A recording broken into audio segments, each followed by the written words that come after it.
자, 보겠습니다. 별의 에너지원과 내부 구조, 오늘 이 부분을 이야기를 조금 해보겠습니다. 이 앞에 지난 시간에 배웠던 부분은 HR도 하고 별의 진화 과정하고 이런 걸 배웠고, 자, 오늘은 별의 내부 구조, 에너지원은 뭔가, 거기에 대해서 한번 간단하게 살펴보겠습니다.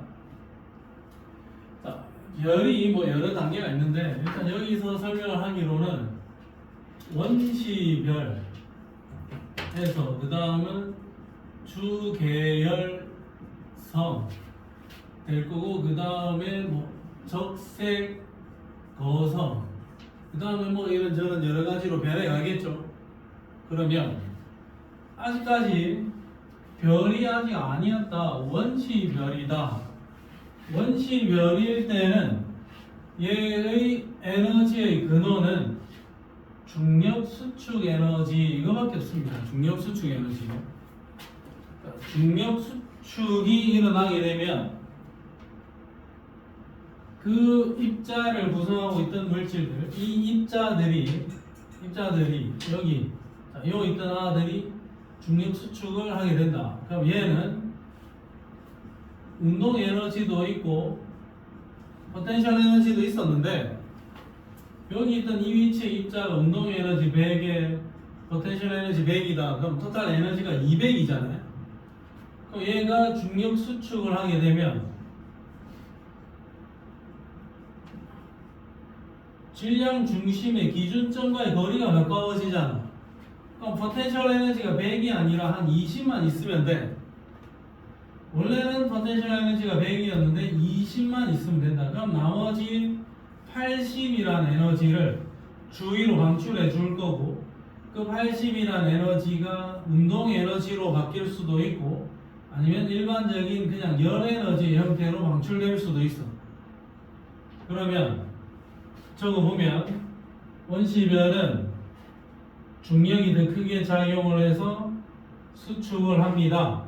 이때 이 별을 구성하는 입자들의 위치 에너지가 열 에너지와 운동 에너지로 바뀌게 됩니다.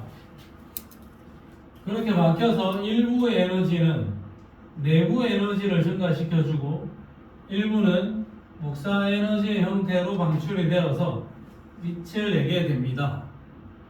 결국에는 원시별에서의 에너지의 근원은 중력 수축 에너지다. 이렇게 이야기를 할 수가 있다. 중력 수축이 일어나게 되면 그 입자들이 가진 포텐셜 에너지가 열 에너지의 형태로 방출이 될 거니까 그놈이 결국에는 이 별을 구성하는 에너지원이다. 이렇게 설명하고 있는 내용입니다.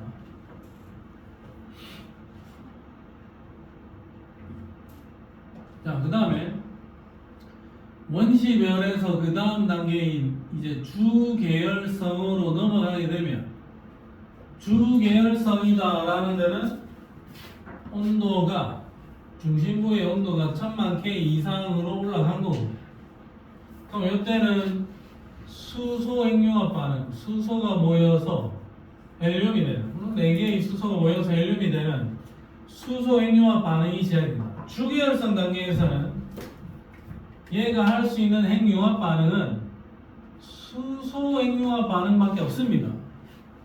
그 수소 핵융합 반응을 통해 수소가 헬륨으로 바뀌어갈 거다. 그때 방출되는 에너지, 그만큼의 에너지가 주계열성이 내뿜어주는 에너지다.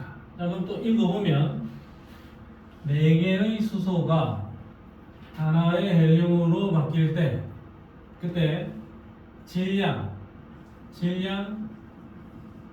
감소가 일어날 겁니다. 총 감소된 질량은 0.7% 정도의 질량 감소가 일어날 거고, 그 감소된 질량 곱하기 빛의 속도의 제곱, 요만큼의 에너지를 방출할 거다. 에너지 질량 등가 원리. 질량이 에너지로 바뀔 수도 있고, 에너지가 질량으로도 바뀔 수도 있다. 에너지와 질량은 등가 원리, 에너지 질량 등가 원리라 한다. 되겠습니까? 자, 에너지 질량 등가 원리다. 그러면 주계열성에서는 그냥 수소 핵융합 반응입니다. 요 정도까지. 그 다음에 여기서 적어놓은 거는 수소 핵융합 반응이 일어나기 위한 온도라는 거는 수소 핵융합 반응이 그냥 지구에서 상온 상태에서 일어날 수 있는 일은 아니다. 수소 핵융합 반응은 온도가 1000만 K 이상이 되어야 초고온이어야 일어날 수 있는 일입니다. 근데 수소 핵융합 반응이 일어나는 방식이 두 가지야. PP 반응. PP 반응이라면 P는 프로톤이야. 프로톤 양성자 반응 또는 그냥 일반적으로 PP 반응 이렇게 부르기도 한다. 그 다음에 탄소, 질소, 산소 순환 반응 CNO 순환 반응. 그냥 간단하게 CNO 순환 반응 이 두 가지 종류의 방식이 있어. PP 반응과 CNO 순환 반응이 있다. 근데 PP 반응은 어쨌든 1000만 K 이상인데 1000만 K 이상인 별들 중에서 좀 저온의 별에서 주로 일어나는 일이고, CNO 순환 반응은 1000만 K 이상인데 그 중에서 더 고온의 별에서 주로 일어나는 반응이다. CNO 순환 반응, PP 반응, 수소 핵융합 반응이 일어날 수 있는 방식이 두 가지다 이거죠. 그 두 가지 방식에 대해서는 뒷페이지에서 바로 설명을 할 겁니다. 그러면 이거 화학 시간이 아니다 이거죠. 지구과학 시간이다. 그러면 PP 반응을 한번 볼게요. 어쨌든 프로톤 반응이야. 여기를 보면 일단 프로톤이라 하면 양성자입니다. 양성자 하나에 전자 하나 붙어 있으면 이게 수소 원자가 되겠죠. 자, 수소 원자에서 전자 하나 걷어내면 이 양성자 하나만 덩그러니 남는데 수소 원자 핵 얘가 그냥 양성자 그 자체야. 그리고 일반적으로 우리가 화학 시간에는 프로톤 이렇게 불러주면 이거 일반적인 수소를 이야기할 때도 프로톤이라는 단어를 많이 사용을 합니다. 자, 여기서 보면 난 잘 모르겠어요. 잘 모르겠고 수소 여기 보이는 것만 수소 4개 집어넣었고 보이는 거 4개 집어넣었죠. 자, 근데 여기에 중수소 하나 여기에 이게 중수소가 아니고 얘가 여기 왔는데 여기서 수소 하나 더 넣었고 얘가 여기로 왔는데 수소 하나 더 넣었죠. 그럼 여기에 총 투입된 내가 여기에다 집어넣어준 수소가 6개 수소 집어넣었어요. 6개의 수소를 집어넣어서 쿵짝쿵짝쿵짝이 일어났어요. 쿵짝. 난 잘 모르겠어. 이 과정 자체는. 쿵짝쿵짝이 일어난 다음에 이렇게 튀어나왔습니다. 헬륨이 하나 튀어나왔고 그 다음에 수소가 2개가 나왔습니다. 그러면 잘 모르겠지만 결론은 4개의 수소가 들어가서 헬륨 하나가 나왔습니다. 근데 근본은 6개의 수소 집어넣어서 헬륨 하나 뽑아내고 수소 2개는 다시 그대로 나온 거야. 그러면 6개의 수소 원자 핵이 헬륨 원자 핵 하나 되고 2개의 수소 원자 핵으로 튀어나왔잖아. 들어간 게 6개가 들어갔지만 나온 건 2개 그대로 나왔으니까 실제 소모된 거는 4개의 수소가 들어가서 하나의 헬륨으로 나왔습니다. 수소 4개가 모여서 하나의 헬륨이 됩니다. PP 반응. 자, 근데 우리는 이 반응식이 중요한 게 아니라 지구광이니까 특징만 기억을 하죠. 온도가 1800만 K 이하의 별에서는 주로 PP 반응이 일어납니다. PP 반응이 우세하게 일어납니다. 1800만 K 이하인 별에서 PP 반응도 일어나고 CNO 순환 반응도 일어나는데 둘 중에 얘가 더 많이 일어납니다 라고 적어놓은 거예요. 그 다음에 CNO 순환 반응은 여기 C, N, O, N 자, 여기에 등장하는 탄소, 질소, 산소는 직접 반응을 하지는 않습니다. 본인은 반응을 하지 않으면서 다른 아이들이 반응이 진행되도록 도와주는 촉매 역할을 할 거고, 얘네들은 촉매 역할만 하는 거예요. 그럼 우리가 세 봐야 되는 건 뭐냐면, 수소 하나 넣었고 돌고 돌고, 수소 하나 더 넣었고 돌고 돌고, 수소 하나 더 들어왔고 수소 하나 더 들어왔다. 총 투입된 수소는 4개. 그래서 최종적으로 튀어나오는 생산물은 헬륨 하나. 결론은 CNO가 이렇게 촉매 역할을 해주면서, 촉매 역할을 하면서 4개의 수소가 들어갔고 하나 헬륨으로 튀어나온다 이거야. 결론은 수소 4개가 들어가서 헬륨 하나를 만들어내는데, 이런 반응을 CNO 순환 반응의 형태다라고 이야기를 할 거고, 이 반응은 별 중에서 중심부의 온도가 1800만 K 이상인 별에서 좀 더 우세하게 일어난다. 우세하게 일어난다.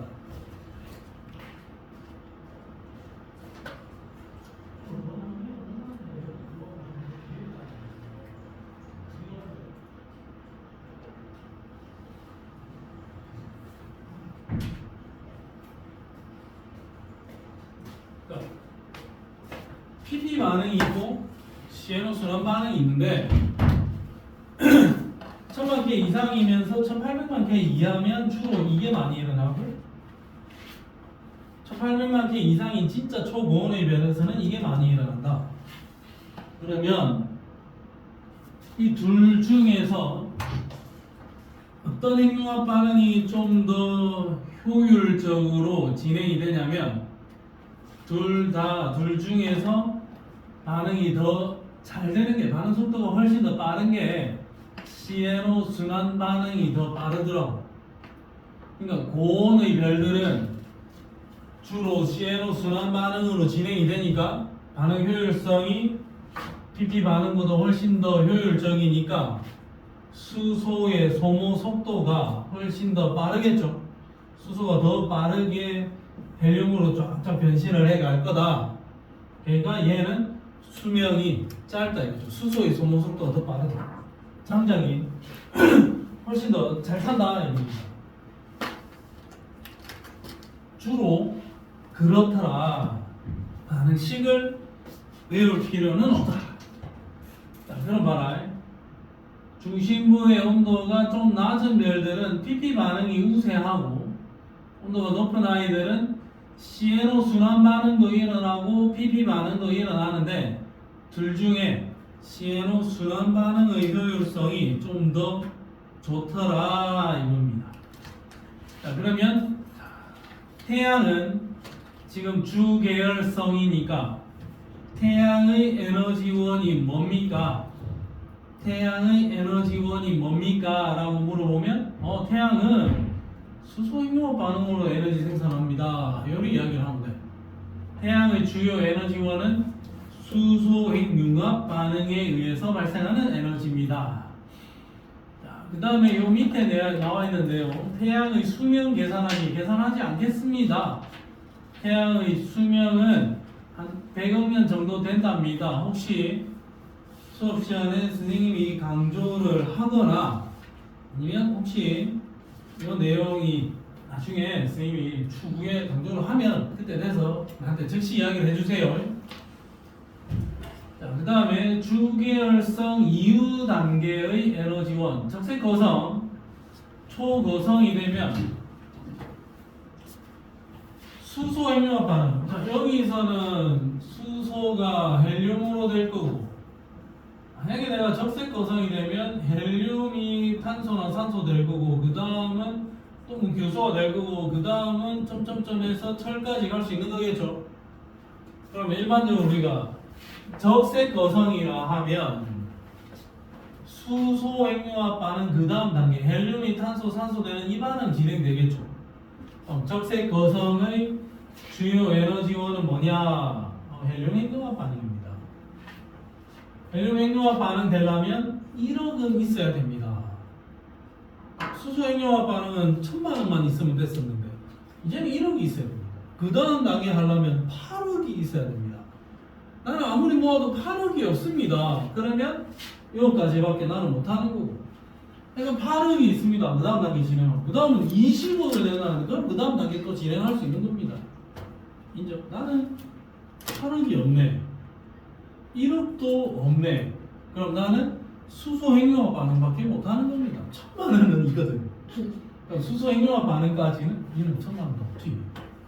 이는 아직까지 주기에서 이전 단계야. 나는 1000만원이 있거든. 나 역시 1000만원. 있을 리가요? 아, 혹시 있을 수도 있습니다. 1000만원 학생들 중에 세뱃돈을 어렸을 때부터 잘 모아놓은 아이들은 통장에 1000만원 있는 학생이 있습니다. 이제는 내가 아는 어떤 학생, 걔는 그 중학생이었는데 통장 잔고가 한 3천만원쯤 되더라고. 그래서 걔는 그걸로 주식을 해. 주식을 해서 선생님 뭐 기아차 뭐 사는 거 어떻습니까? 사실 나한테 이래 사.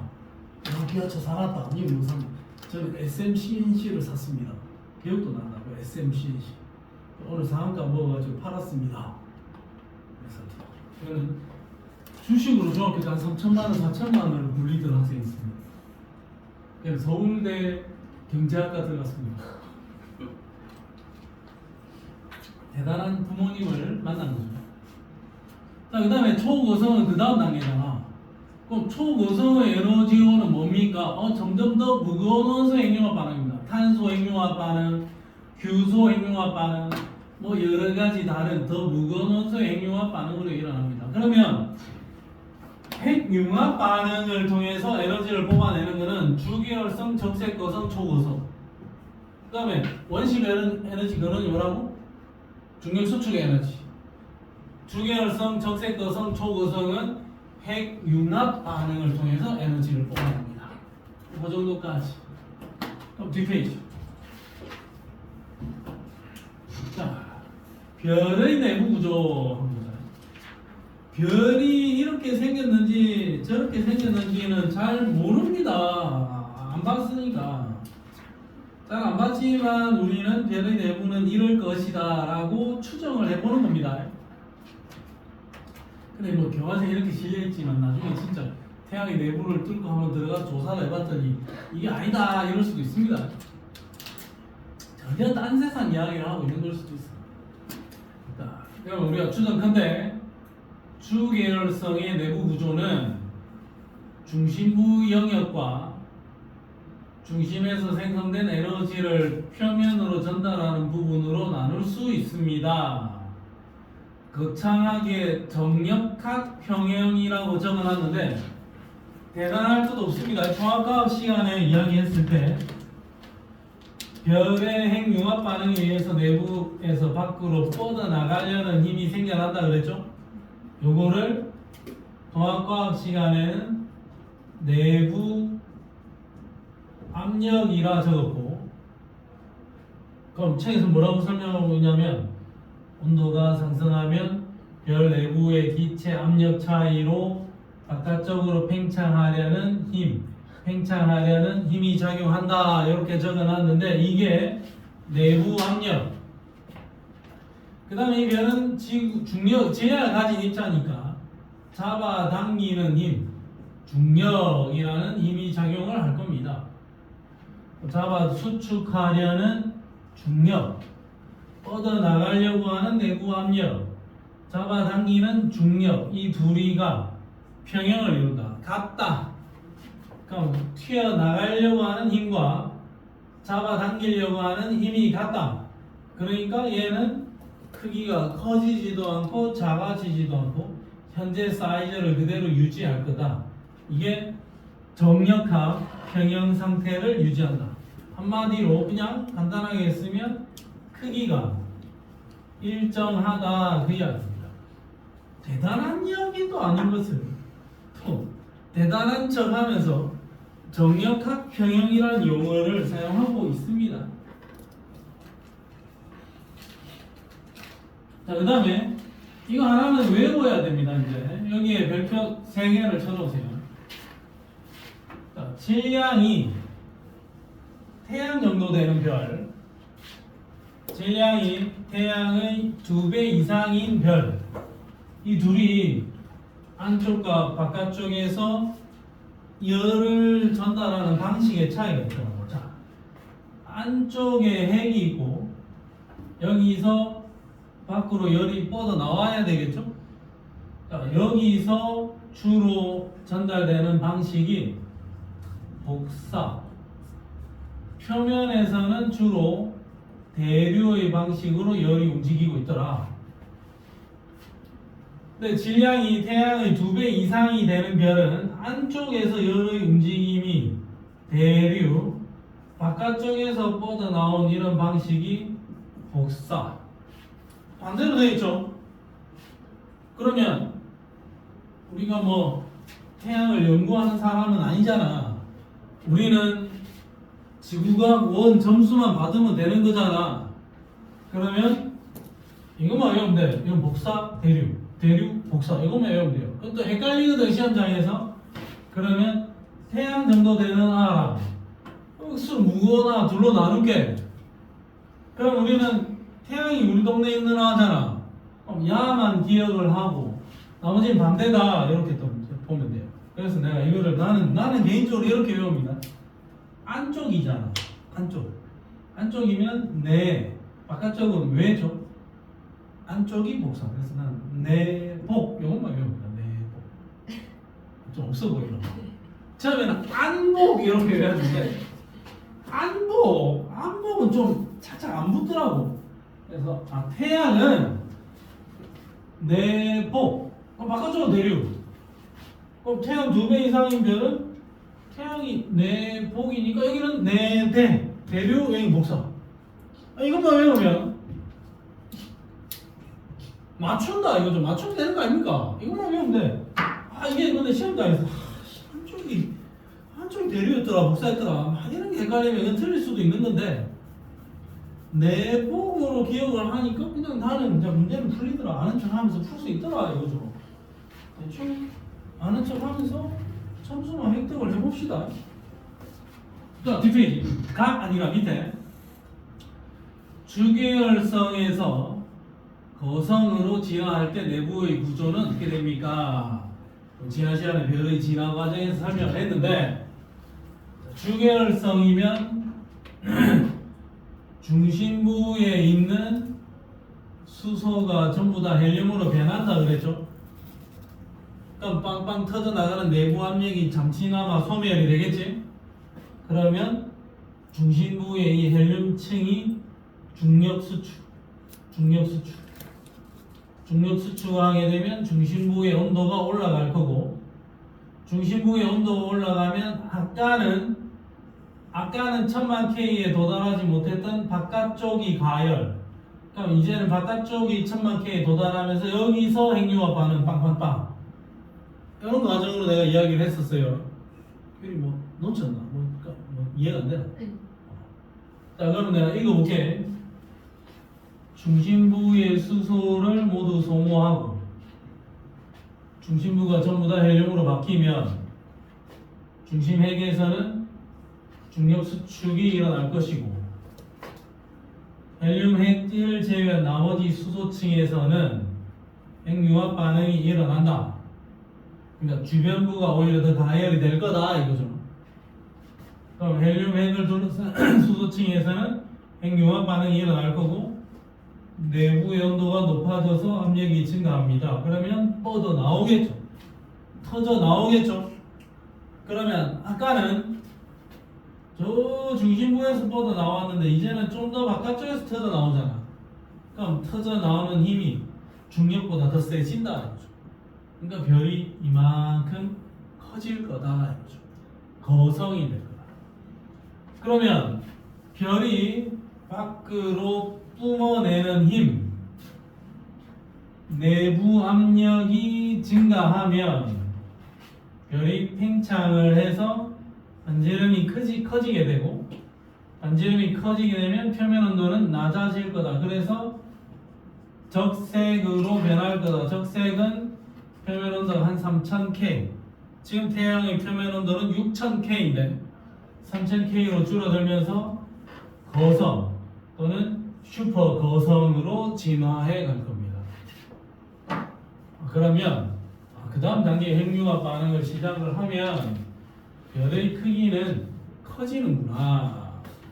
커졌다 해서 거성이라고 보면 되는구나.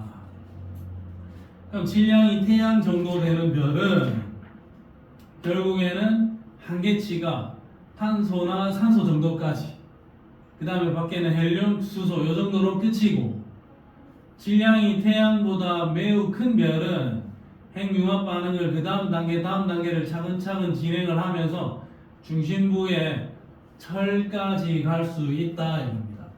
철을 넘어설 수는 없다. 그러면 철까지 넘어갔으면 저쪽 부위는 온도가 억수 높지 않겠습니까? 그래서 철까지 핵융합 반응을 통해 만들어낼 수는 있는 것 같더라. 그 뒤에 보면 비법 특강이라고 막 적어놨는데 서문이 원시별 됐다가 주계열선 됐다가 그 다음에 주계열선 다음에 적색 거성, 행성상성운 또는 백색 외성으로 마무리. 그 다음에 초거성이 초신성 폭발 빵 한 다음에 중성자별 또는 블랙홀로 마무리. 태양 질량보다 매우 크면은 철까지 갈 수 있고, 태양 정도 질량 되는 별은 탄소나 산소 정도까지가 한계다. 그 정도 이야기를 가볍게 정리하고 있습니다. 그럼 275 쪽에 남바 3번 스타트. 3번 문제 한번 맞추고 갈까요?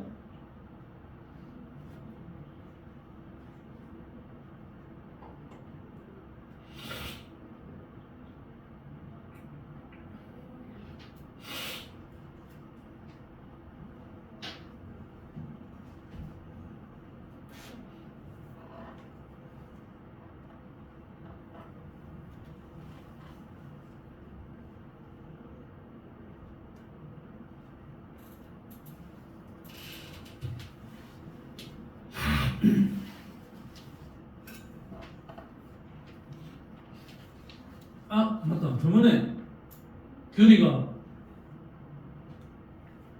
끝까지 자존심 회복을 못하고 퇴근했죠. 저요? 저번 주에 전패하고 가지 않았냐? 아니. 한 개 맞췄어. 자, 규리 자존심 회복 차원에서 규리 3번의 답은? 3번. 오케이. 다혜 승준아? 민지? 혁준? 박수! 나에서는 헬륨 원자핵 융합에서 탄소 아니잖아. 이거 두 개는 다 수소 핵융합 반응 설명한 거잖아. 이 두 반응을 통해 생성되는 제품은 누구다? 헬륨 만들어내는 과정입니다. 그 다음 단계에 진행되는 게 아니고 헬륨만 만들어지는 거다. 헬륨 원자핵이 융합을 해서 탄소 원자핵이 된다. 이런 이야기는 아닌 겁니다. 정답 몇 번? 3번 누르자. 그 다음 D페이지로 가서 9번 스타트.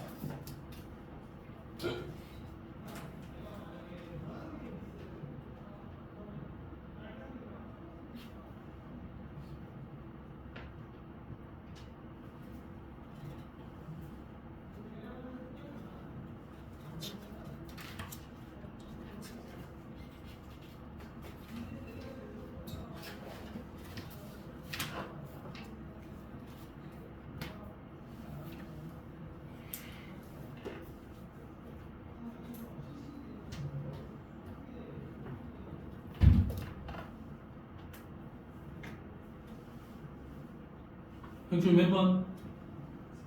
3번.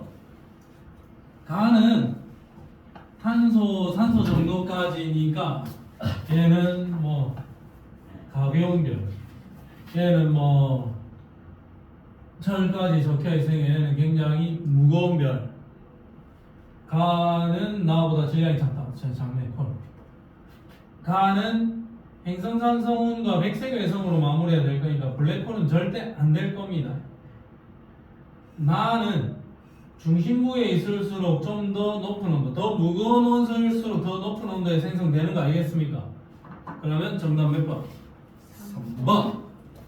자, 그 다음에 277에 3번 문제. 지금 쉽습니다.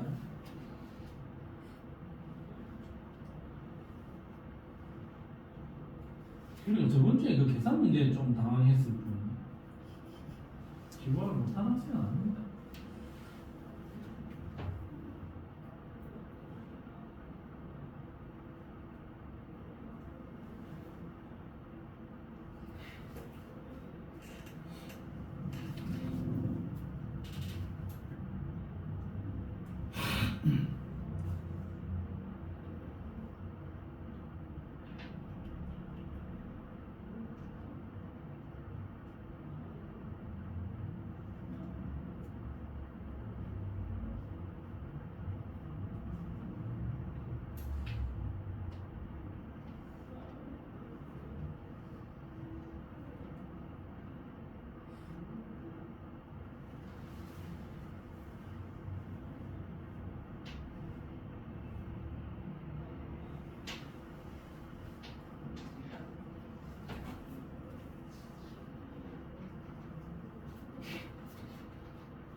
승준아, 네. 3번의 답은 4번. 4번 훌륭합니다.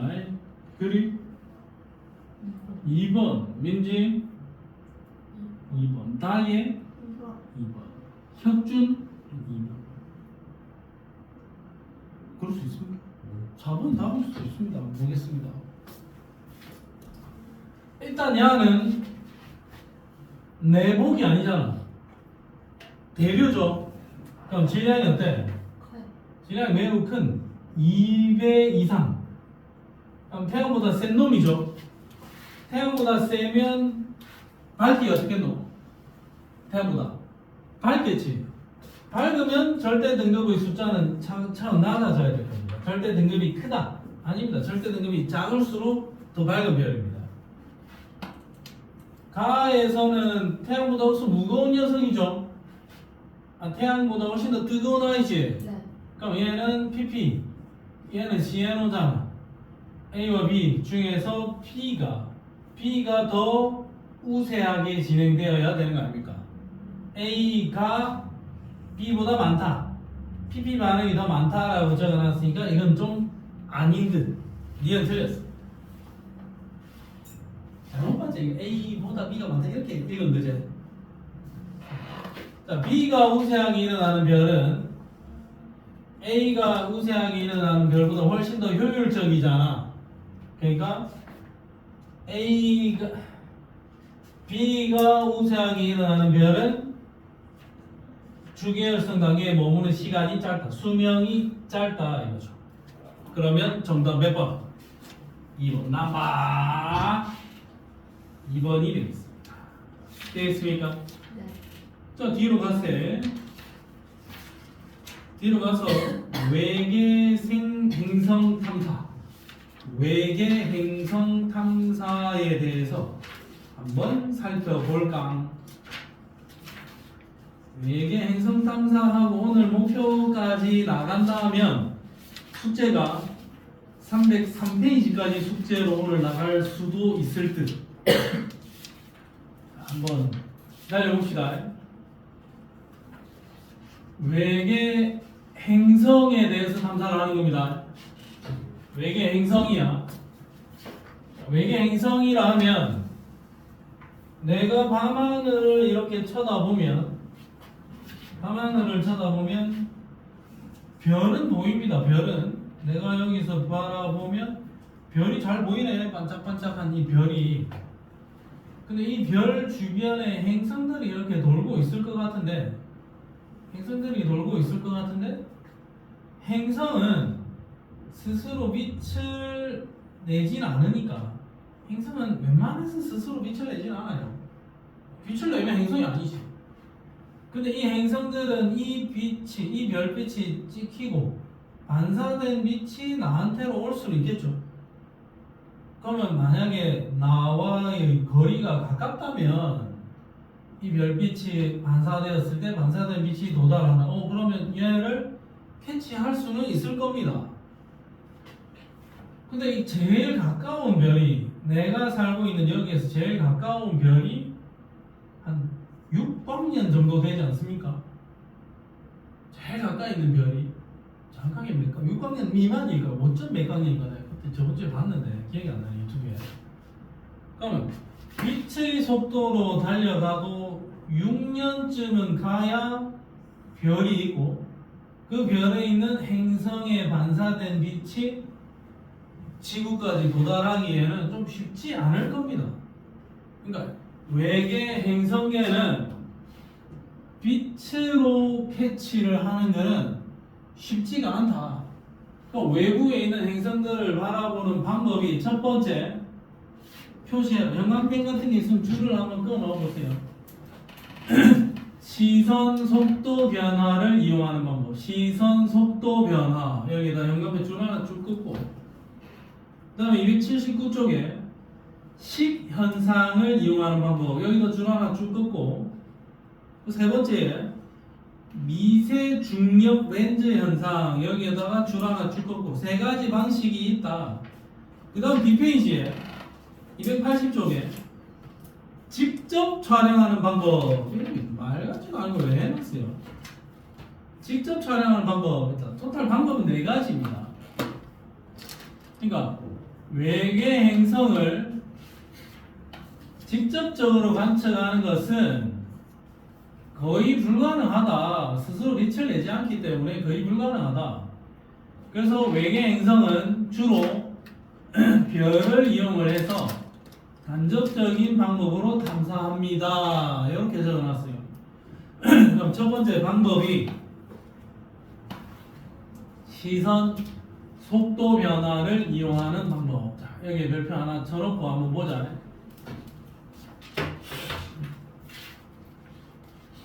네, 태양계에 있는 별들은, 태양계에 있는 행성들은 태양계 바깥쪽에 있는 누군가가 시선 속도 변화의 방식으로 수성, 금성, 지구 이런 아들을 찾아낼 수가 없습니다. 자, 시선 속도 변화란 뭐냐? 이런 거야. 내가 봤을 때 말, 주, 노, 초, 파, 남, 보, 보가 있다. 빨간색 바깥쪽이 적외선, 보라색 바깥쪽이 자외선이야. 그럼 일반적으로 내가 노란색 별빛을 보고 있는데, 적외선은 에너지가 약하고 자외선은 에너지가 세다 이거죠.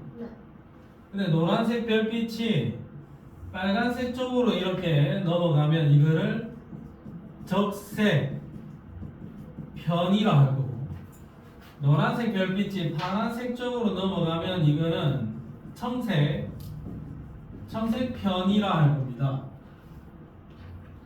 그러면 적색 편이가 나타났다, 이 말은 이 별빛의 에너지가 좀 약해지는 상황을 나타내는 거고, 청색 편이가 관찰되었다, 이러면 이 별빛이 좀 더 강해졌다라는 의미가 되는 거야. 자, 그러면 내가 여기 서서 이 별을 보고 있었는데, 이 별이 만약에 잠깐이라도 나한테로 다가온다면 이 별빛의 세기는 좀 더 세지겠죠. 그러면 이런 상황이면 얘는 청색 편이가 관찰이 될 거고, 이 별빛이 후퇴를 한다면 얘는 당연히 적색 편이가 관찰이 될 거야. 자, 근데 별이 있는데 별 주변에 행성이 하나 있단 말이야. 근데 얘네들은 공전을 하고 있을 겁니다. 근데 태양이 여기 있다. 태양 주변에 수성이 돌고 있고 지구도 공전하고 있습니다. 근데 태양계는 태양이라는 이놈의 존재가 매우 다해야 매우 절대적인 아이야. 질량이 워낙에 크다고. 그러면 태양이 있고 그 주변에 행성들이 이렇게 공전을 해도 이 태양은 눈도 끔찍 안 할 수 있습니다. 꼼짝 안 하고 제자리에 가만히 있다. 왜냐하면 이 행성들의 질량이 대단하진 않으니까. 자, 근데 다른 또 외부 항성계에는 별이 하나 있는데 별 주변을 공전하고 있는 이 행성의 질량이 채로 큰 거야. 엄청나게. 별급은 아니더라도 상당히 큰 거야. 그러면 이 행성이 태양 주변, 별 주변을 이렇게 공전을 하면 얘가 가만히 있을 수 없는 상황이 벌어진다. 얘가 휘청휘청 할 수 있습니다. 이렇게. 그러니까 내가 만약 예를 들어서 내가 조그만한 붓을 하나 잡고 이렇게 돌리면 내 몸이 꼼짝 안 할 수도 있죠. 내 몸이 꼼짝 안 하고 빙글빙글 돌릴 수 있는데 이만한 쇳덩어리를 잡고 내가 빙글빙글 돌리면 내 몸도 쇠를 돌릴 때 휘청휘청 한다. 이 행성이 돌면은 이 별이 꼼짝을 안 하는 게 아니라 별도 휘청휘청 할 수 있다고. 이렇게 별이 움직이는 상황이 되는 거죠. 그럼 이 상황에서 내가 여기서 보고 있는데 행성이 여기로 가잖아. 행성이 여기로 갈 때 별이 휘청하면서 뒤로 빠진다 이거죠. 행성이 이쪽으로 공전할 때 이 별이 휘청하면서 뒤로 빠진다. 그러면 별이 뒤로 빠지고 있으니까 적색편이 관찰. 그 다음에 행성이 여기로 갈 때는 별이 이쪽으로 움직이겠죠. 그럼 내가 보는 입장에서는 나한테 다가오는 것도 아니고 멀어지는 것도 아니잖아.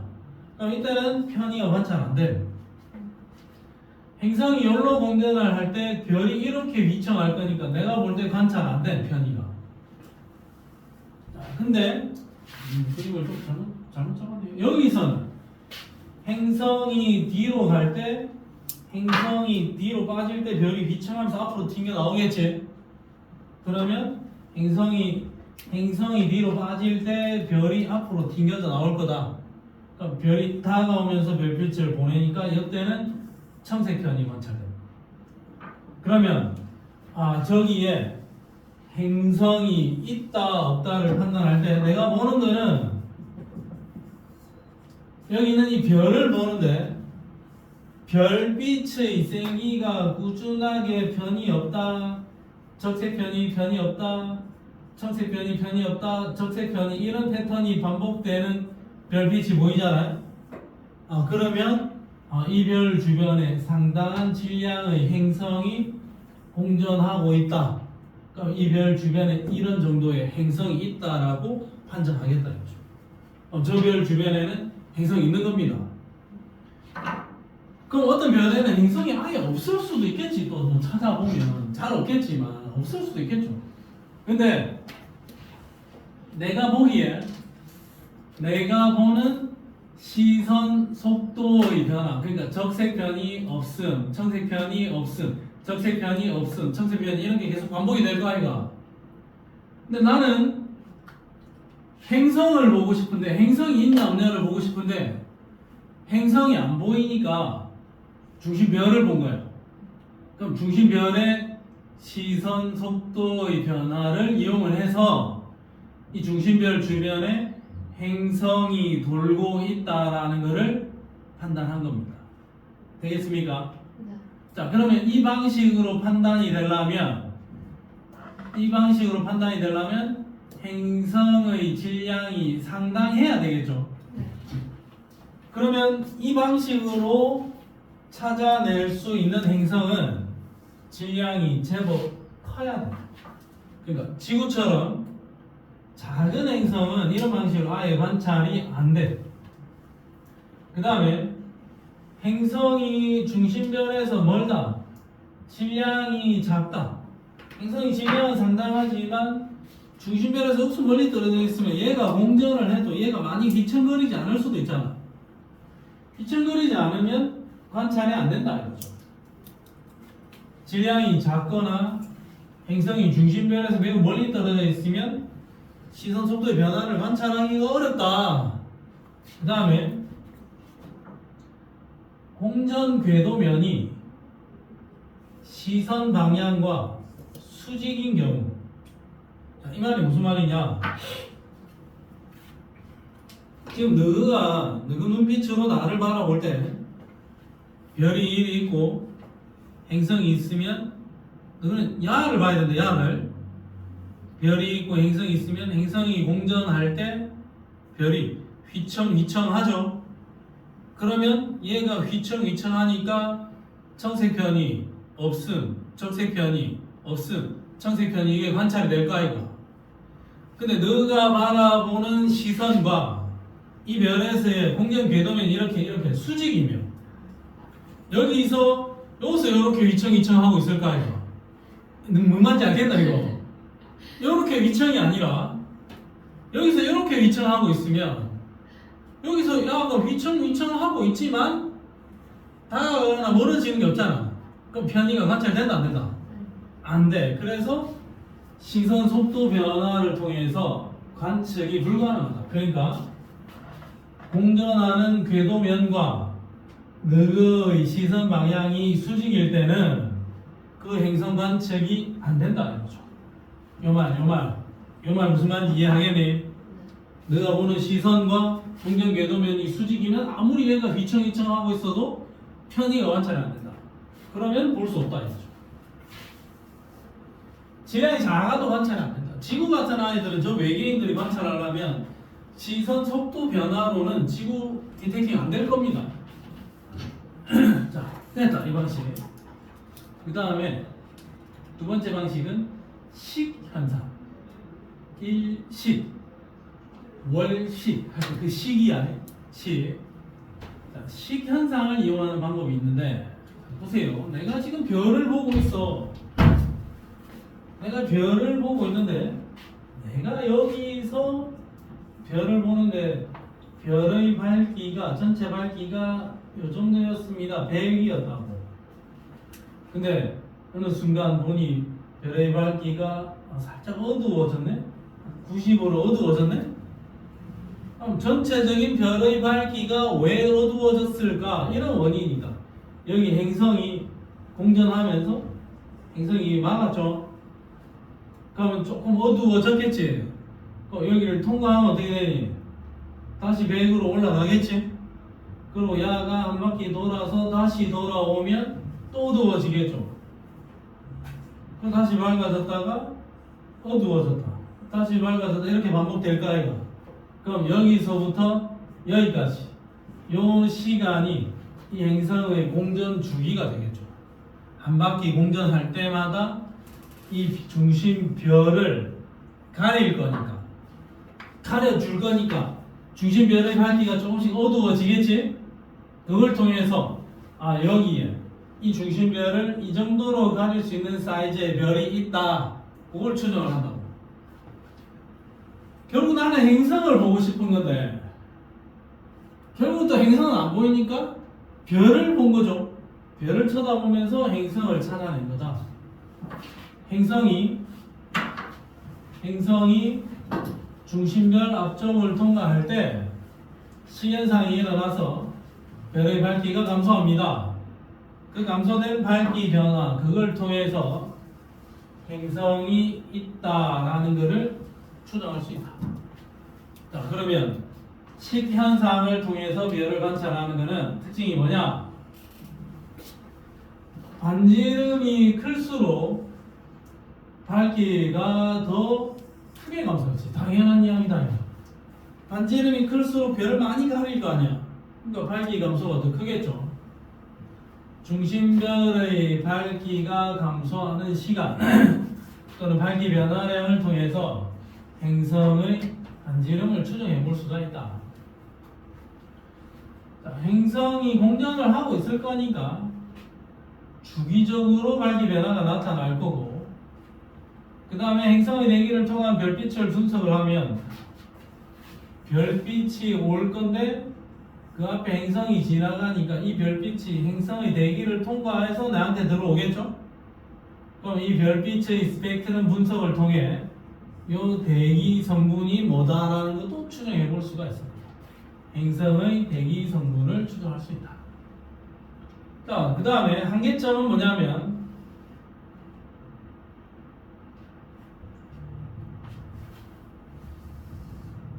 행성의 공전 궤도면이 관측자의 시선 방향과 식 현상이 일어날 정도로 나란한 경우에만 이용할 수 있다. 자, 이 말 이해되나? 자, 행성이 별이 있죠? 별이 있는데 자네들이 시선으로 지금 이 별을 보고 있지? 근데 공전 궤도가 지금 누가 보기에 식을 일으키나? 식을 일으키는 이런 궤도로만 돌아야 돼. 이런 궤도로만. 근데 얘가 도는 방향이 편이 있는데 요리 돌면 어때요? 식이 안 일어나잖아. 그럼 안 돼. 아니, 이렇게 돌면 귤이야. 네가 볼 때 식현상이 일어나나? 요리 돌면은 귤이 입장에서는 식현상이 관찰이 안 되는데 혁준 니는 식현상을 관찰할 수 있지? 그럼 귤이는 안 되는 거고 요리 공전하는 별이면 혁준 니는 관찰이 가능할 거야. 이건 안 된다 이거죠. 요 정도 돼야 아니면 또 요렇게 공전을 한다면 식현상을 일으키는 각도만 잡히면 관찰이 되긴 될 겁니다. 그러니까 여기서 공전 궤도면의 면이 시선이랑 식현상이 일어날 정도로 나란한 각도인 경우에만 관찰할 수 있고 또는 이 식이 행성에 의한 식인지 아니면 여기에 있는 요 별 앞에 있는 또 다른 어떤 별 때문에 식현상을 일으키는 건지 구분하기가 좀 쉽지 않을 때가 있다. 그래서 좀 이것도 애매돌사하다. 어쨌든 식현상을 통해서 행성을 찾아낼 수도 있을 것이다. 자, 그 다음 세 번째 미세 중력 렌즈 현상. 이건 좀 제일 애매한 녀석이긴 합니다. 자, 미세 중력 렌즈 현상 이게 뭐냐면 별은 질량을 대단한 거대한 질량을 가지고 있는 천체인 거죠. 그러면 이게 뭐냐? 질량을 가진 천체는 중력이라는 힘이 있을 거예요. 중력이라는 힘은 물질들을 잡아당기겠지? 근데 그 중력이라는 힘은 물질만 잡아당기는 게 아니라 지나가는 빛도 잡아당길 수도 있습니다. 자, 그러면 나는 여기에 서서 여기 있는 이 별빛을 관찰을 했습니다. 그러면 저 멀리 있는 별빛을 내가 관찰을 하는 중이고 이 별빛이 지나오는 경로에 또 다른 어떤 별이 이렇게 통과하고 있던 중이었다. 다행이야. 통과하던 중이었다. 이렇게 통과하던 중이었다. 그럼 내가 관찰한 거는 일단 이 별의 밝기를 보는 거야. 그럼 이 별빛은 이렇게 오겠죠? 요리 가는 별빛도 있을 거고 이쪽으로 가는 별빛도 있을 거예요. 근데 원래라면 나는 요 별빛만 봐야 돼. 요 별빛만. 그래서 요 별의 밝기가 요 정도입니다. 요 별의 밝기가 이 정도라고. 그래서 나는 이것만 보고 있었는데 원래라면은 이 빛은 나한테로 안 왔어야 되는 빛이야. 근데 나한테로 안 왔어야 되는 이 별빛이 그 앞에 있는 이 별의 중력 때문에 방향을 꺾어서 나한테로 들어올 수도 있다. 나한테로 안 왔어야 되는 이 별빛이 지나가는 이 별의 중력 때문에 방향을 살짝 꺾여서 나에게로 들어올 수도 있다고. 그러면 내가 보기에 원래 이런 별이었는데 지나가는 이 별 때문에 별빛의 밝기가 밝아지는 상황이 벌어지겠죠. 근데 이 별이 다 지나가 버리고 나면 이 별빛의 밝기는 다시 원위치로 돌아가겠지. 그러면 내가 관찰한 거는 이건데 그 앞에 있는 이 별 때문에 밝기가 살짝 밝아졌다가 어두워지는 이런 상황이 벌어진다고. 이것만 해가지고는 저기 어디에서도 행성을 발견하지 못했습니다. 자, 어디에서도 행성을 발견하지 못했어요. 근데 자, 요 그림을 한번 봅시다. 저 멀리서 별빛이 오고 있었다. 그래서 그 별의 밝기는 요 정도였다. 근데 이 별빛이 오는 와중에 지나가는 별 때문에 미세 중력 렌즈 현상에 의해서 별빛의 밝기가 살짝 밝아졌다가 어두워지면 됩니다. 그냥 어두워지면 됩니다. 나는 야를 관찰을 한 거고, 근데 그 와중에 앞에 있는 이 별한테 행성이 있다. 행성도 질량을 가지고 있잖아요.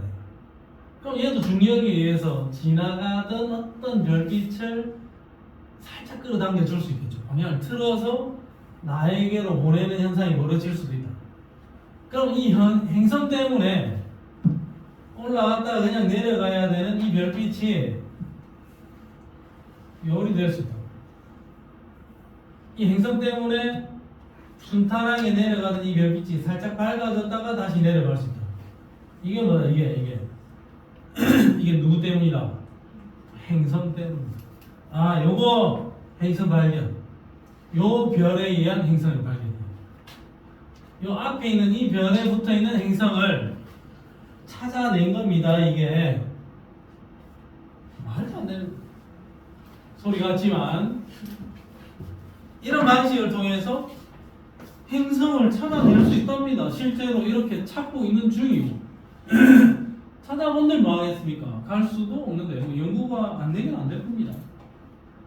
자, 그러면 미세 중력 렌즈 현상의 특징은 공전 궤도면과 시선 방향이 나란하지 않더라도 미세하게 변하는 거 이거 찾아낼 수도 있고, 아주 미세하게 변하는 것만 나타나도 행성이 있다라고 추정할 수 있으니까 질량이 매우 작은 별이랑 공전 궤도가 긴 어떤 행성을 탐사할 때도 유리합니다. 근데 아쉬운 점은 뭐냐면 외계 행성계가 멀리 있는 전체 앞을 여러 번 지나가질 않잖아. 우연히 한 번 지나가는 거잖아. 그때 찾아내야 돼. 그럼 주기적인 관측은 불가능하고 혹시나 이런 일이 있는지 하늘을 뒤지고 있어야 된다 이거야. 주기적으로 관찰되는 거라면 내가 주기적으로 어떤 연구를 통해서 난 이쪽을 계속 보고 있었는데 여기서 이 별의 밝기 변화를 통해서 체크가 가능한데 야는 그냥 재수로 얻어 걸리는 겁니다. 그러니까 실제로 조그만한 행성들이고 공전 궤도의 긴 반지름이 큰 행성들이고 하니까 실제로 이 방식으로 관찰된 행성의 수는 적습니다. 자, 그 다음 페이지. 직접 관찰하는 방법. 직접 관찰해서 뭐 얼마나 대단히 많이 찾아내겠습니까? 직접 관찰해가지고는 많이 찾기는 어렵습니다. 그러니까 찾아내려면 중심별은 너무 밝잖아. 그럼 카메라로 딱 찍었는데 중심별은 가려. 중심별은 가리면 그 주변에 어디 빛을 내는 어떤 덩어리들을 관찰해낼 수도 있겠죠. 그럼 가들이 행성입니다. 그렇게 찾아내는 방식이 있다. 자, 그러면 외계 행성을 왜 찾으려고 하느냐? 태양계 형성에 대한 단서를 제공받을 수 있고 지적인 생명체를 발견할 수도 있고 우주로 활동 영역을 넓히기 위해서 탐사합니다. 만나면 뭐 할 건데? 만나면 전쟁을 붙을 수도 있고 지구가 멸망할 때쯤 이사갈 곳으로 예약을 할 수도 있고 많은 노력을 하고 있습니다. 케플러 우주망원경 2009년에 발사된 우주망원경으로 지구와 크기가 비슷하고 망원경이 크기가 지구랑 비슷하다고? 그게 아니고 케플러 우주망원경이 지구랑 크기가 비슷하면서 중심별과의 거리가 적당하고 1년에 한 바퀴씩 공전하는 외계 행성을 찾고 있다. 지구랑 비슷한 환경의 행성을 찾아보고 있는 중이다. 일단 탐사 초기에는 질량이 크고 중심별과 가까운 행성이 주로 발견이 됐겠죠. 그게 잘 보이니까. 그 다음에 그 이후에는 지구랑 크기 비슷한 질량이나 멀리 있는 별들도 많이 관찰되고 있다. 자, 그러면 봐라. 여기에서 이게 무슨 색이지? 빨간색이 뭐냐? 빨간색이 무슨 방법이라? 빨간색이 점 다다닥 찍어놓은 게 식현상으로 관찰된 거죠.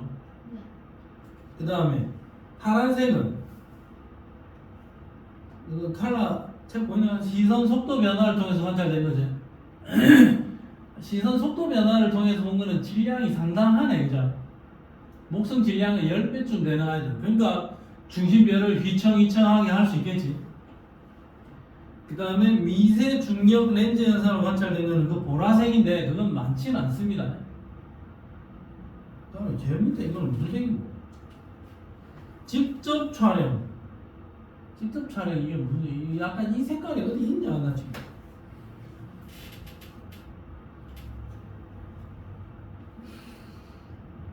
할아버지 보니까 뭐 이래서 같은데.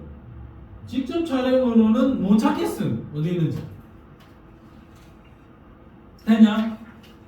자, 그러면 일단 한번 와봐라. 문제 한 2개 정도만 풀자. 오른쪽 위에가 직접 촬영. 어디? 저 오른쪽 위에. 네.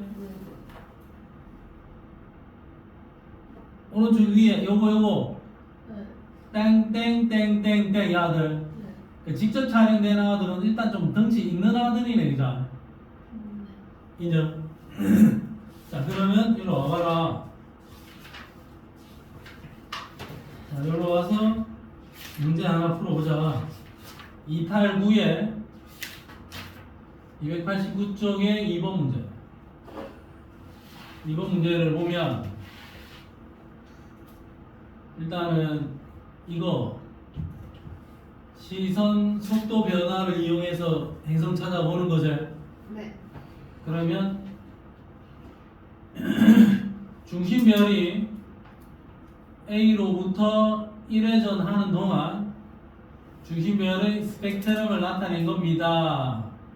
자, A 위치에서 다시 A 위치로 간 거죠. 자, 근데 A 위치에서 얘가 무슨 편의가 관찰됐냐? 이제 A 위치에 있을 때 적색. 빨간색 쪽으로 이동했으니까 적색 편이죠. 네. 약해진 거지. 네.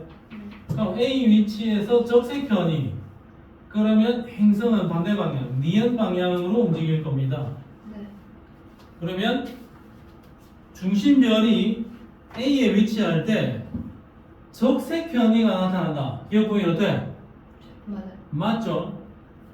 그러면 A가 A에 있을 때 적색 편이 나타나니까 이 행성의 공전 방향은 니은 방향이겠네요. 네. 그러면 기억은 맞고 니은은 틀렸지? 네. 자, 그러면 행성의 질량이 클수록 중심별이 더 많이 휘청휘청하겠지? 네. 그러면 이 중심별에서 일어나는 흡수선의 편의량이 어떻겠니? 커져야 되겠죠. 그러면 파장 변화량이 더 커질 겁니다. 네. 그러면 길이 정답 몇 번? 3번. 3번이 됩니다. 자, 그 다음에 옆에 5번 문제. 이거 식현상이죠. 네. 식현상이다. 행성의 반지름이 크면 클수록 별빛의 밝기는 더 많이 어두워지겠죠. 네. 그럼 이 A 값이 어떨 것이다? 크게 나타날 것이다. 네. 나에서 밝기가 감소한 시간은 뒷면 지날 때다. 말도 안 되는 소리로. 앞면을 지나고 있을 때죠. 우리가 보는 방향에서. 네. 그럼 니은보기 틀렸죠? 네.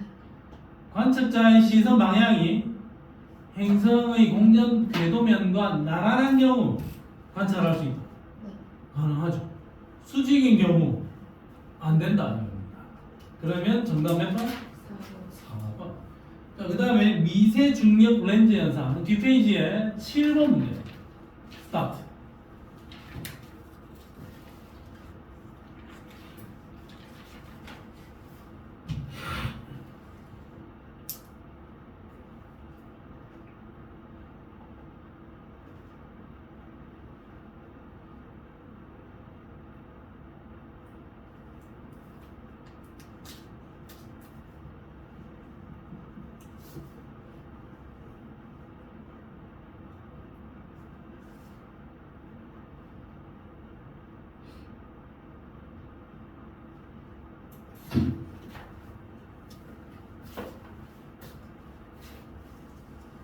미세 중력 렌즈 현상.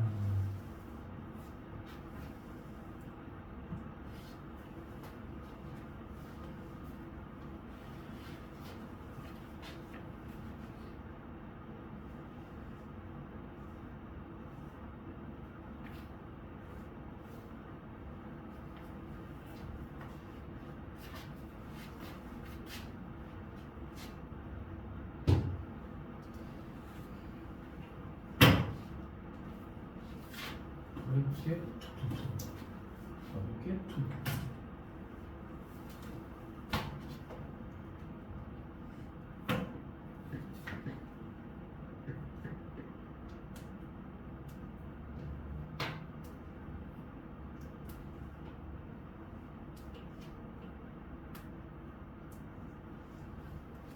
규리 몇 번? 3번. 2번.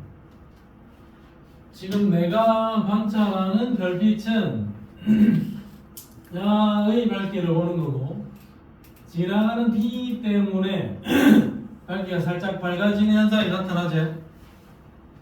A의 밝기 변화는 B별에 의한 미세 중력 렌즈 현상 때문에 나타난다. 기억이 맞고, 나에서 A라는 이 밝기 변화는 A와 B가 관측자의 시선 방향으로 정확하게 일직선에 놓였을 때 이 꼭대기까지 올라갈 수 있겠죠. 콜. 맞아요? 미역이 맞는 거 아닙니까? 자, 나에서 이 어깨 살짝 이 올라간 거는 어디에 행성이 있는 걸 관찰해낸 겁니까? B에 행성이 있다는 걸 확인한 거야. A에 행성이 있기 때문에 나타나는 건 아닙니다. 그러면 정답은 몇 번? 3번.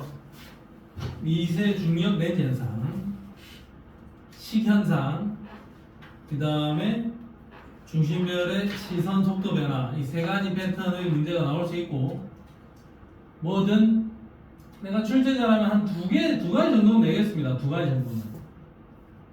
두 가지 정도는 여기서 낼만하지 않나 생각이 듭니다. 자, 뒷페이지로 가서 외계 생명체 한번 보겠습니다. 외계 생명체, 지구가 아닌 다른 전체에 존재하는 생명체. 그럴 거야. 있을 거야 아마. 근데 외계 생명체를 볼 때 오로지 지구 중심, 우리 인간 중심의 사고 방식에서 외계 생명체를 찾고는 있습니다. 이런 경우, 지구라는 이런 환경과 유사하면 외계 생명체가 있지 않을까? 외계 생명체가 존재하려면 우리 마음대로 액체 상태의 물이 필수이지 않을까? 물은 비열도 크고 많은 양의 열을 오래 간직할 수도 있고 좋은 용매고 생명체 탄생과 진화에 많은 필요한 환경을 제공할 겁니다. 우리 기준에서 액체 상태의 물이 필수적으로 존재해야 된다. 이렇게 생각을 하는 거고. 그러면 액체 상태의 물이 존재하려면 적당한 거리에 떨어져 있어야 돼요. 중심변에서. 너무 가까우면 너무 뜨겁고 멀면 너무 춥다. 그럼 이때는 기체고 이때는 고체고 요 정도 거리 안에 행성이 있어야 액체 상태의 물이 존재할 수 있겠죠. 그럼 액체 상태의 물이 존재할 수 있는 이 적당한 거리 구역을 생명 가능지대라 하겠습니다. 중심별에서 액체 상태의 물이 존재할 수 있는 적당한 거리의 영역을 생명 가능지대라 합니다. 그럼 중심별이 만약에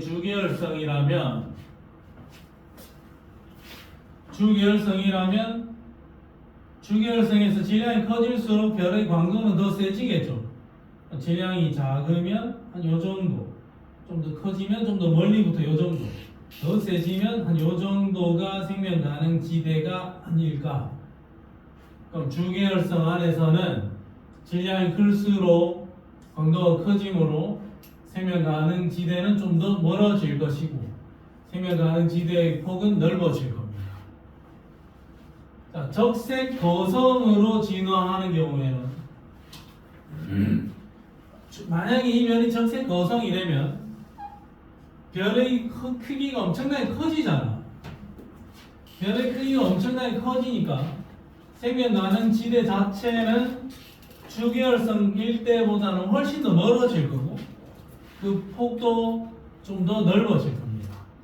그럼 생명 가능 지대라 하면 어쨌든 우리 인간의 기준에서 액체 상태의 물이 존재하는 구역이다. 그래서 지금 여기에 이 그림을 보면 태양이 여기 있는데 수성과 금성은 생명 가능 지대 안쪽이야.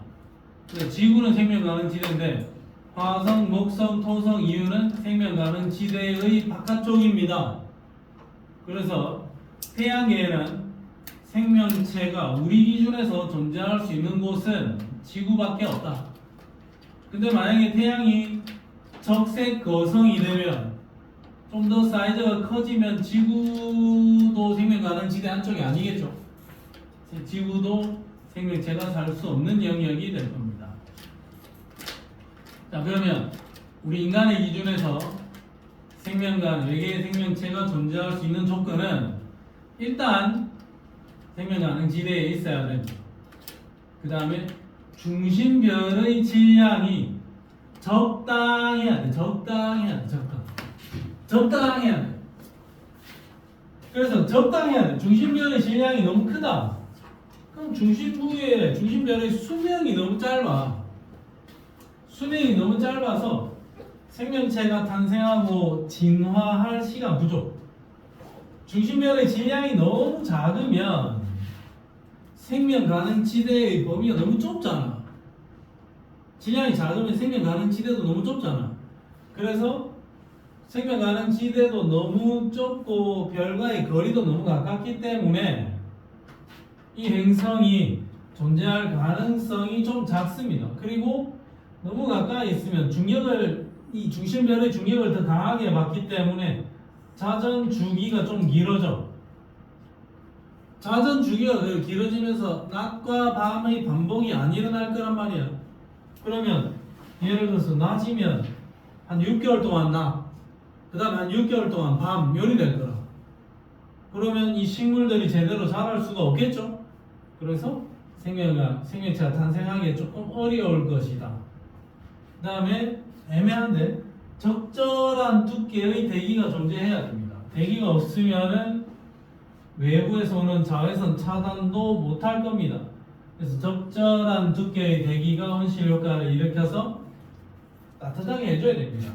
근데 대기가 또 너무 두꺼우면 또 안 돼. 그 다음에 그 행성 주변에 자기장이 존재해야 될 겁니다. 지구 주변에 자기장이 있듯이. 그래서 그 자기장에서 유해한 우주선이나 고에너지 입자를 걸러내줘야 됩니다. 그리고 적절한 개수의 위성이 존재해야 돼. 위성이 있음으로 인해서 그 행성의 자전축이 안정적으로 유지가 될 거고, 그래야 계절의 변화가 극심하지 않을 것. 그 다음에 적당히 자전축이 기울어져 있어야 됩니다. 자전축의 기울기가 적당히 기울어져 있어야 봄, 여름, 가을, 겨울 계절의 변화가 나타날 거고, 그래야 생명체가 다양한 환경에 노출될 수가 있고, 그래서 생명체가 진화할 수 있다. 그런 이야기를 하고 있네요. 자, 뒷페이지 됐고, 그 다음 옆에 보면 외계 생명체 탐사. 직접 탐사정을 보내서 찾아보는 방법인데 지구의 극한 환경에 사는 생명체를 연구하고 공존할 수 있는 조건을 연구해 볼 수 있네. 운석을 분석하여 외계 생명체 존재 의무를 확인할 수 있네. 전파 망원경을 통해서 보면 되고 우주 망원경을 통해서 보면 되네. 전파 망원경은 지구 안에 있는 거고 우주 망원경은 대기권 밖에 내놓은 겁니다. 자, 외계 생명체를 탐사를 해서 지구에 있는 생명체가 어떻게 진화했는지 연구하는 데 도움이 됩니다. 우주에 대한 호기심을 해결할 수 있다. 기후변화, 환경오염 등의 문제를 해결하는 데 실마리를 찾을 수 있다. 인류의 과학 문명을 더욱 발전시켜서 더 편리한 생활을 할 수 있다. 말도 안 되는 소리인 것 같습니다. 자, 그러면 291쪽으로 가서 시험 문제는 이 정도 수준으로 나오지 않을까 이런 형태. 291쪽에 12번 문제. 자, A가 있고 B가 있고 C가 있다. 행성 3개가 있는데 이 중에 A는 생명 가능 지대 안쪽이죠. C는 생명 가능 지대 바깥쪽이죠. 네. A의 중심별, C의 중심별. C의 중심별은 뭐 이 정도인가 보네요. A의 중심별은 이 정도인가 보네요. 그러면 A의 중심별과 C의 중심별 중에서 질량이 어느 쪽이 더 큽니까? C가 더 크죠?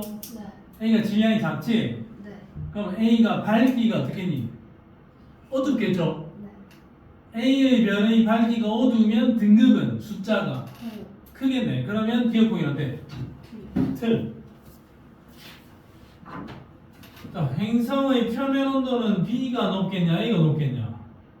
B. B가 더 높겠지, A가 더 낮습니다. 헐. 질량이 크면 클수록, 중심별의 질량이 크면 클수록 생명 가능 지대는 멀리 있지. 멀리 있고 중심별의 질량이 크면 클수록 생명 가능 지대가 존재할 수 있는 시간 짧아지겠죠. 중심별의 수명이 짧으니까. 틀렸죠. 정답 몇 번? 2번입니다. 인정?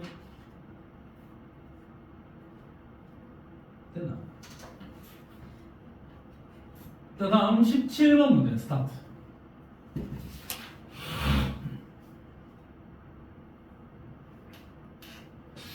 두 계열성들 나열해 놓은 거야, 걔들.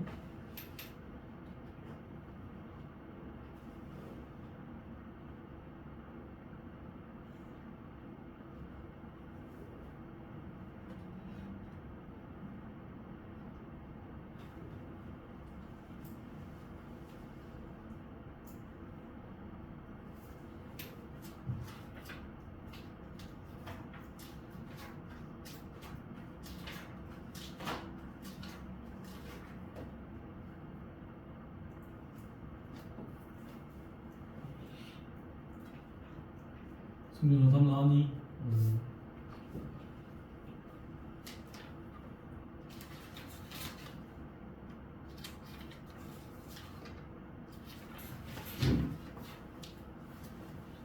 여기 전부 다 주계열성이야. 주계열성. 규리 네. 몇 번? 3번. 3번. 광도가 클수록 광도가 크다라는 것은 질량이 크다라는 거지. 당연히 수명은 짧겠네. 중심별로부터 생명 가능 지대까지의 거리는 프로키온 스피카. 스피카는 생명 가능 지대가 멀겠네. 프로키온은 가깝겠네요. 프로키온이 스피카보다 가깝다. 헐. 별의 질량이 매우 크면 생명 가능 지대에 있더라도 낮과 밤의 변화가 없어서 생명체가 존재하기 어렵다. 질량이 크면 생명체가 존재하기 어려운 근본적인 이유는 수명이 짧아서 그런 거죠. 낮과 밤의 변화가 없어진다. 이거는 질량이 작아서 이 별이 우수 가까이 딱 붙어 있을 때에 대한 이야기야. 그럼 뒤로 보기 어때? 틀렸죠? 예. 네. 정답 몇 번? 3번. 3번이다. 자, 그 다음 그 옆에 바로 14번 문제 하나. 생명 가능 지대를 나타낸 건데 태양은 생명 가능 지대가 1AU고 요 다음 옆에 있는 나의 별은 생명 가능 지대가 저 안쪽이지. 야. 네. 그럼 나에 있는 별 S는 생명 가능 지대가 억수 가깝네. 네. 그러면 태양과 별 S 중에서 질량이 누가 더 큽니까? 태양. 태양이 더 크고 별 S는 질량이 작네. 네. 그럼 별 S는 태양보다 질량이 작습니다. 네. 이건 콜이죠. 그 다음에 행성 A에 물이 있다면 행성 A는 생명 가능 지대 바깥쪽이잖아. 물이 있다면 얘는 추워. 기체가 아니라 고체 상태로 존재하겠죠. 행성 A에는. 가는 나보다 액체 상태의 물이 존재할 수 있는 영역, 생명 가능 지대. 생명 가능 지대의 범위가 가가 더 넓잖아. 네. 가가 근데 좁다라고 해놨으니까 D가 또 틀렸죠. 그러면 길이 D 중에서 뭐다? 기억만 맞는 상황이 되는 거야. 그러면 이 문제의 정답은 몇 번? 1번. 1번이다. 그런 이야기들 하고 있습니다. 자, 시선 속도 법칙, 식현상, 그 다음에 아까 뭐였지? 식현상 다음에 시선 속도 변화 이용하는 거, 식현상 이용하는 거. 네. 하나는 직접. 미세 중력 렌즈 현상. 직접 관찰 아니다. 직접 관찰은 빼라. 그냥 뭐 말도 안 되는 소리다. 미세 중력 렌즈 현상. 그 다음에 생명 가능 지대라는 전제 조건은 뭐다? 액체 상태의 불이 있는 조건입니다. 네. 알겠습니까? 학교에서는 사면여고식 어디까지 나갔냐? 하나 더. 천천히 시작 안 했나? 아니, 그 청취가 시간과라고 있어요. 선들 아예 안 나왔어. 왜? 수행 평가. 수행 준비하는 수행 중. 중앙고는? 신천수. 명신고는? 기억이 없다. 기억이 없다. 오늘 맞죠? 조금 일찍 맞춰도 되겠습니까? 네. 한 4분 20초 일찍 맞춰도 될까요? 자, 오케이. 오늘 여기까지.